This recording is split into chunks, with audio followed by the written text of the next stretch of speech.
राज्य मागासवर्ग आयोगाच्या बैठकीआधीच नाराजी नाट्य समोर आले। उद्या होणाऱ्या बैठकीला सदस्य चंद्रलाल मेश्राम हे जाणार नाहीयेत।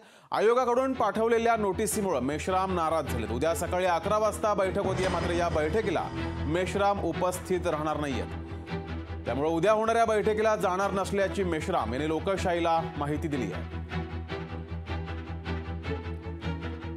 राज्य मागासवर्ग आयोगाच्या बैठकीआधीच नाराजी नाट्य समोर आले। उद्या होणाऱ्या बैठकीला सदस्य चंद्रलाल मेश्राम जाणार नाहीयेत। राज्य मागासवर्ग आयोगाची उद्या सकाळी 11 वाजता बैठक आहे, मात्र या बैठकीला चंद्रलाल मेश्राम जाणार नाहीयेत। लोकशाही मराठीला मेश्राम यांनी माहिती दिली आहे। आयोगाकडून पाठवलेल्या नोटिसीमुळे मेश्राम नाराज झालेत। त्यामुळे मेश्राम उद्या सकाळी 11 वाजता होणाऱ्या राज्य मागासवर्ग आयोगाच्या बैठकीला उपस्थित राहणार नाहीयेत। अधिक माहिती घेऊया, आपले प्रतिनिधी अमोल धर्माधिकारी आपल्या सोबत जोडलेत। अमोल, मेश्राम नाराज झालेत, उद्या होणाऱ्या बैठकीला उपस्थित राहणार नाहीयेत। चंद्रलाल मेश्राम हे राज्य मागासवर्ग आयोगातील सदस्य आहेत आणि काही वेळापूर्वीच त्यांनी आपल्याला माहिती दिलेली की उद्या जी बैठक राज्य मागासवर्ग आयोगाची आहे त्या बैठकीला ते उपस्थित राहणार नाहीयेत।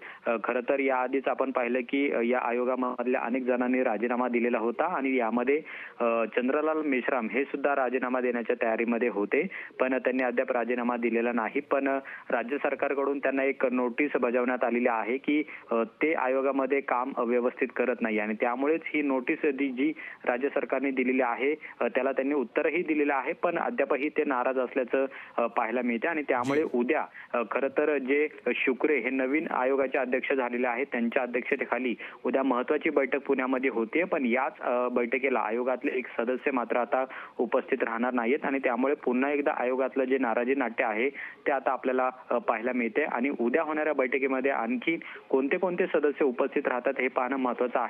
पण चंद्रलाल मेश्राम जे माजी न्यायमूर्ती आहेत, आयोगातले सदस्य आहेत, ते मात्र उद्या होणाऱ्या बैठकीला उपस्थित राहणार नाहीयेत। धन्यवाद अमोल दिलेल्या माहितीबद्दल। लोकशाही मराठी ऐका, पहा, जागरूक रहा।